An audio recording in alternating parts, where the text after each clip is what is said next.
that are only true near a resonant point, and so you must be careful on that distinction.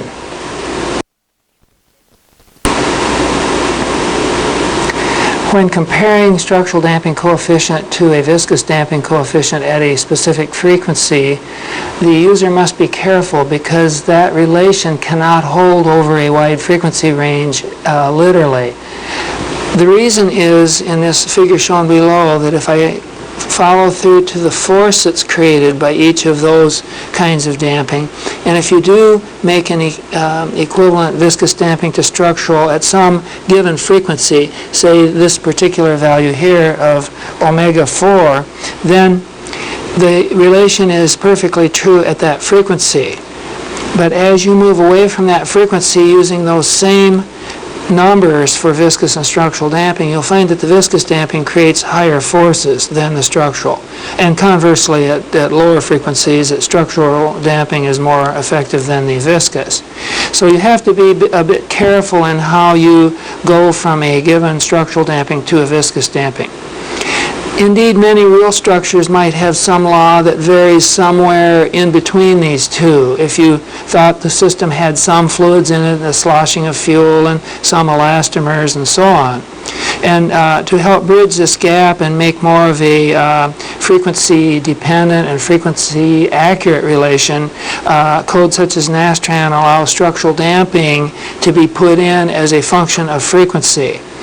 That's a sort of a paradoxical approach in a sense, but you're correcting for some real-world effects when you do that. And in some of our examples in this class, we will be showing G as a function of frequency. Now, the classical structural damping is constant with respect to frequency, but the real world says that it can vary because there are other complications in the problem, such as some partial viscous effects.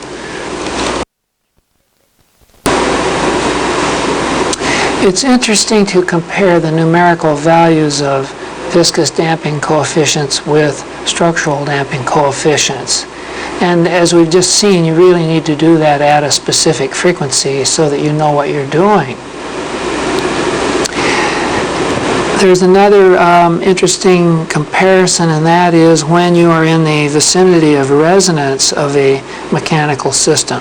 And this is often best discussed in terms of the damping ratio, where you take the viscous damping ratio, where you take the coefficient B over a critical value, B critical.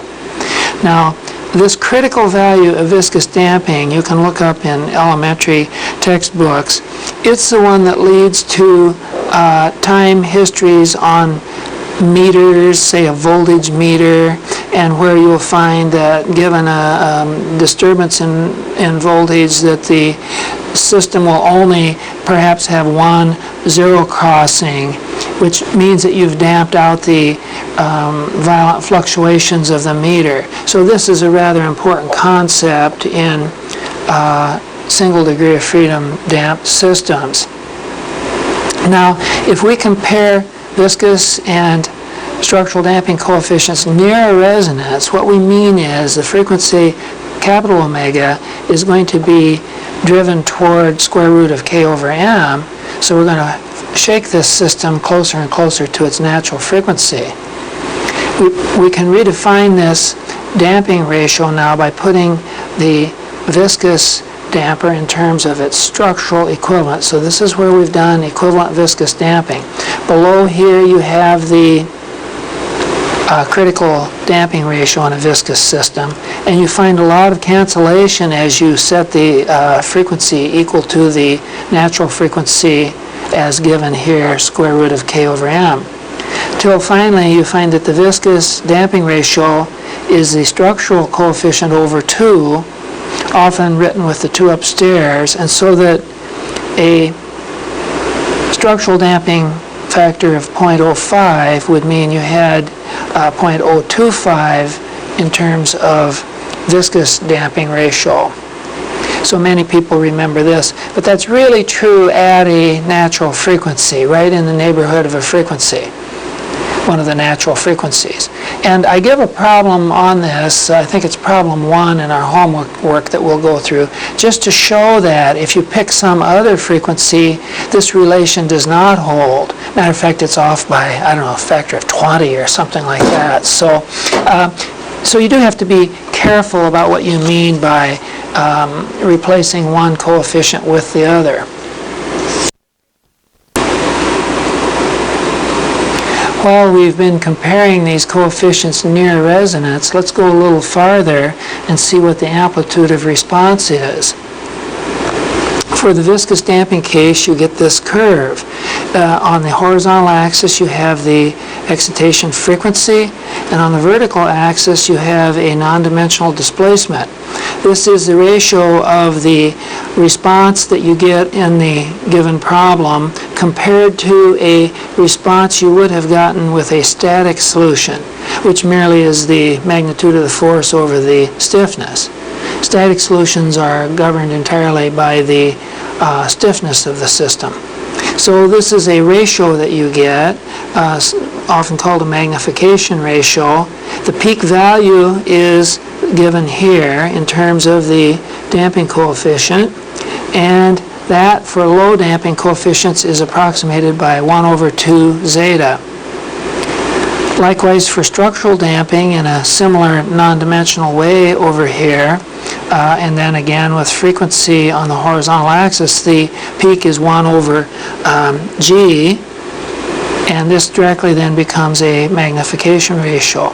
So for instance, for the conventional value of g equal to 0.5, you would have, and that's 0.05, you would have a magnification 1 over g of 20. So that a dynamic load of that magnitude oscillating the structure at resonance would make it move 20 times as much as a equivalent static force would.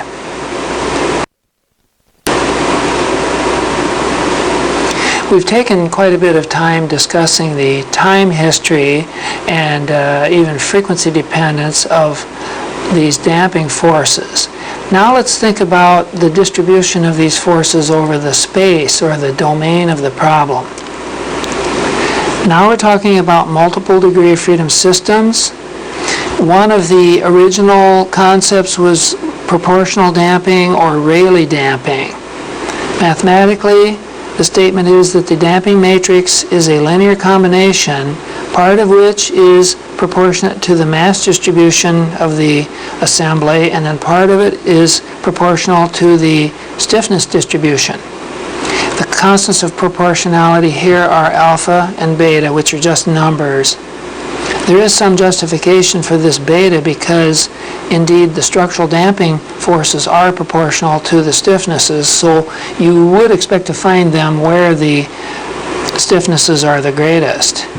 On the other hand, it's less clear how this mass matrix ought to be the spatial distribution representing viscous forces, but which are the other major type, and yet that seems to work out well.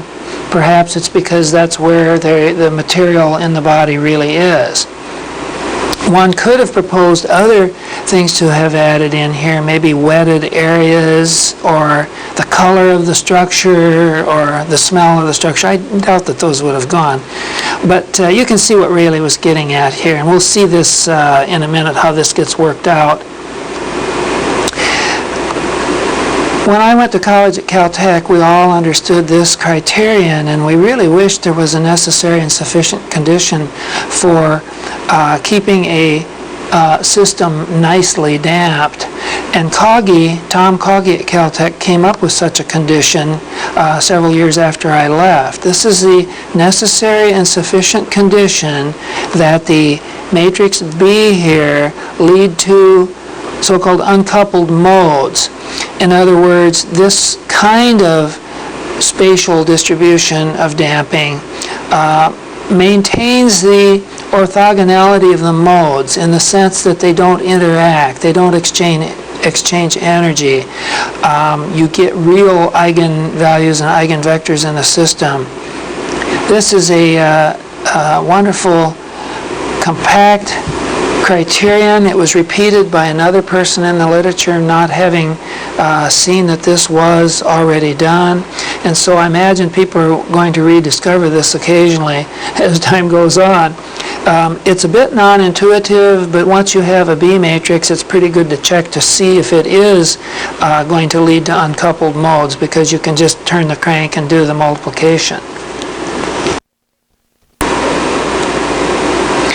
Well, we've had a lot of physical discussion here about how damping works and how it's distributed.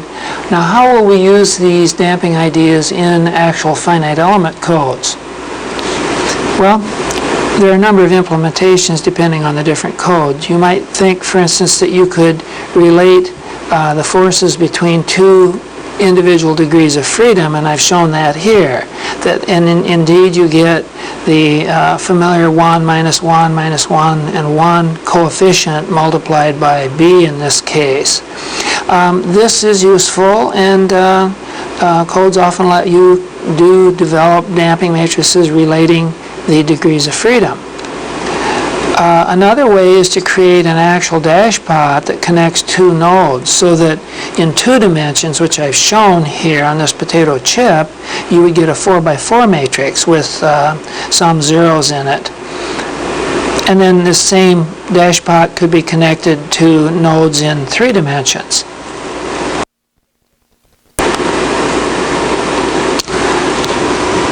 Another way to introduce viscous damping would be to use a model where you had elements damped internally and have a real symmetric B matrix that would link together the degrees of freedom within an element.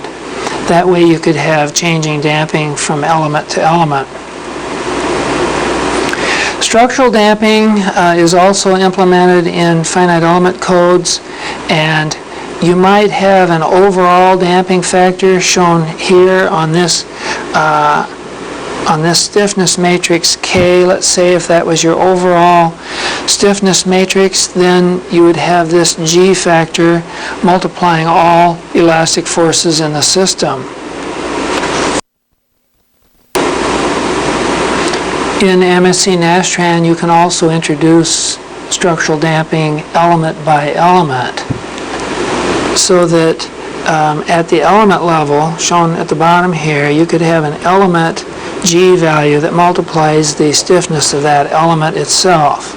You could sum those damping forces into a quantity here, K4. Then that part is added here as an afterthought to the dynamic equation. The global damping coefficient G could either be taken out or still kept in overall, and then using only the element damping to make up for exceptional cases.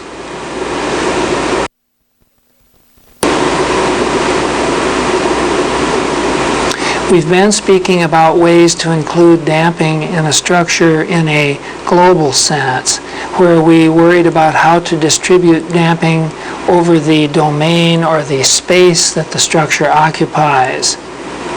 Another way to look at damping, though, and it's probably motivated by experiment, is to think of a system being excited near a resonant mode. Then the exciter can be turned off, and you can watch the decay of the vibration and infer something about an equivalent viscous damping coefficient. Or think of it as you can do frequency sweeps, and there are other ways, and then you can ultimately figure out either viscous or structural damping. That's a way of segmenting the structure's motion into these discrete modes of motion. When you have the proper proportional damping, your equations of motion will uncouple into modal equations.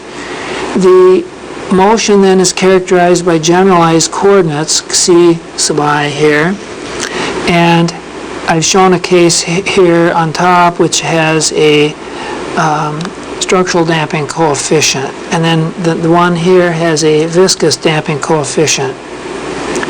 In general, then, you could infer what the damping for this particular mode is, and so you get different subscripted values for G. G for the first mode, G for the second mode, and so on.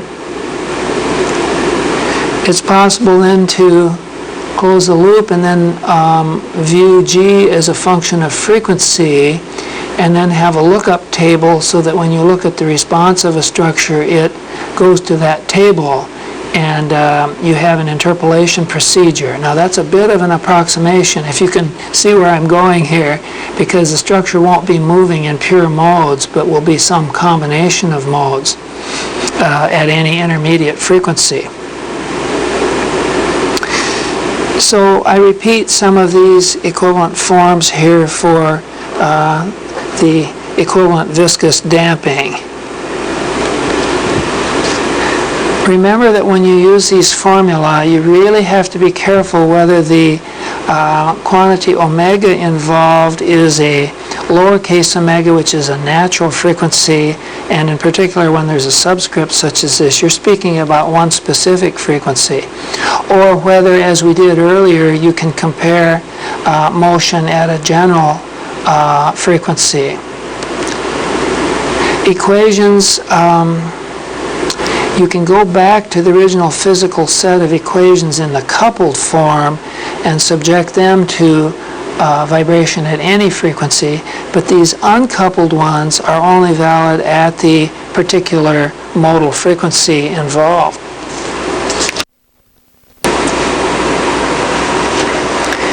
Now let's do a few problems, and these will fill out some of the ideas of the lecture. A while ago I mentioned that I was going to do a comparison of viscous and structural damping and compare the coefficients, but not at a resonant frequency. That's a little bit tricky, and you have to be careful on this one. I give a oscillator here with certain spring and a certain mass and a structural damping coefficient. And then I ask, what is the ratio of viscous damping that is equivalent to this at 50 hertz? So now I'm asking you to compare at probably off resonance, because I haven't said that this is the resonant point. And in fact, in the sketch here following, I'm showing that the vibration of this structure is being carried out well above the first natural frequency omega 1 of the system. So cap omega is 50 hertz. Well, then we've got to be a bit careful. The equivalent viscous damping coefficient could be done at the outset at any frequency, and the that was the equivalent, and then underneath is the critical value. And so when you take the ratio of these, you get the ratio of viscous damping, which is a fraction of critical damping. So we're able to calculate up above the equivalent viscous damping coefficient, and down below the critical viscous damping coefficient. When you put numbers in, you get this rather small value then for equivalent viscous damper. Now why is that? Well, you're so far above the natural frequency.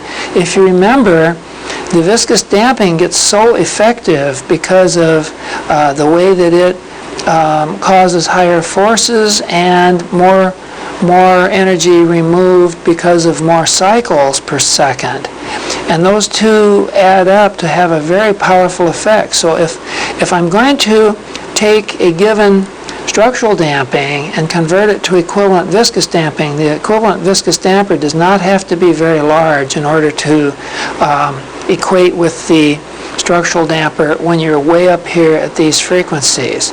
Well, that's a little bit of a tricky explanation, but we are nowhere near getting the idea that G is going to be 2 times this zeta value.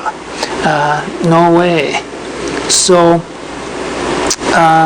be careful then when you make those comparisons. Luckily, we don't have to calculate these equivalent viscous damping coefficients very much anymore. I think maybe you better think of this as just a academic exercise. It's important for us now to actually nail down this frequency response curve for first a viscously damped linear spring damper system, and then secondly, in the next problem, for structurally damped system. So we start with viscous damping and a single degree of freedom system, and the question is, where is the maximum response that you could call the resonant frequency? Well, by looking at the equation of motion, we find that the complex displacement quantity is related to the complex force by this complex mechanical impedance. And we can take an absolute value of that response and write it in this way. Notice that you've got a square root of a sum of squares of the real and the imaginary parts.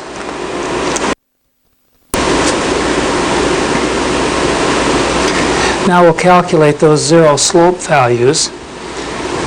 We look for the points where the rate of change of response by frequency are zero, and we get this ratio here.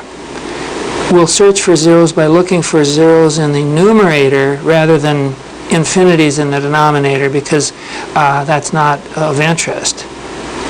The numerator is a cubic in frequency, and we can see by inspection you can factor out 1 omega constant from all terms.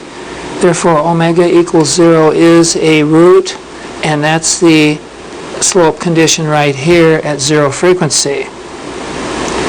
The remaining quadratic is repeated here, and that gives you plus and minus solutions. We're only interested in the positive one, and it is shown here.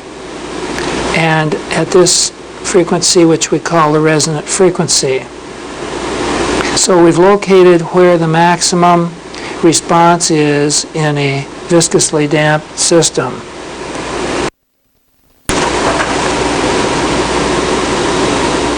We'll simplify that relation for the resonant frequency.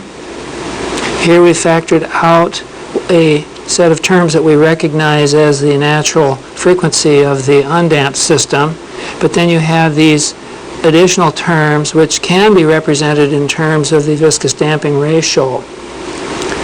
The effect of this correction term here is to lower the resonant frequency and make it slightly less than the natural frequency. And so as the system is more and more highly damped, I'm showing this blue curve here in which its peak is slightly to the left of the natural frequency. I guess I've been calling the natural frequency omega n recently, and this resonant frequency was a capital omega r. So the interesting thing is that viscous damping makes the resonant frequency lower than the natural frequency. That's not obvious. A person would be tempted to make the corollary with the viscous damping slowing the system down, but this is a forced response curve where you're imposing the frequency. So it's not really a question of slowing it down, it's just that the peak occurs at a lower frequency, and I think it shows the effectiveness of the viscous damping on attacking higher frequency content. It moves the maximum response to be slightly lower in frequency. Now, to find the peak response, which I'll show by this arrow, we can take the resonant frequency and insert it into the general expression for response, and then that's done here in this bottom line, and then turn the crank and simplify that expression.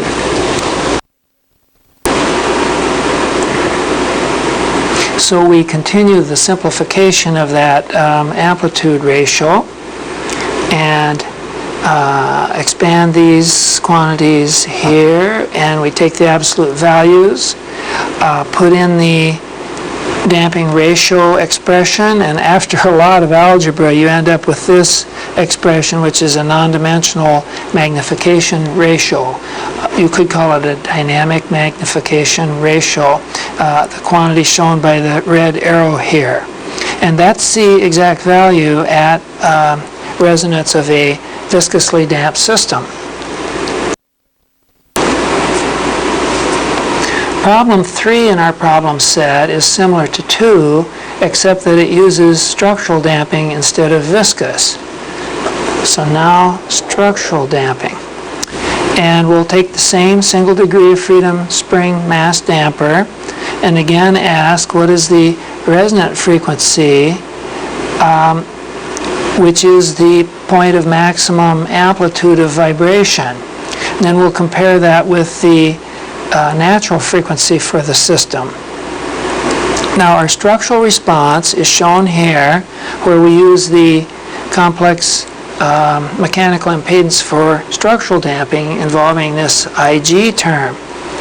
The absolute value here involves the square root of the sum of squares of the reals and imaginaries.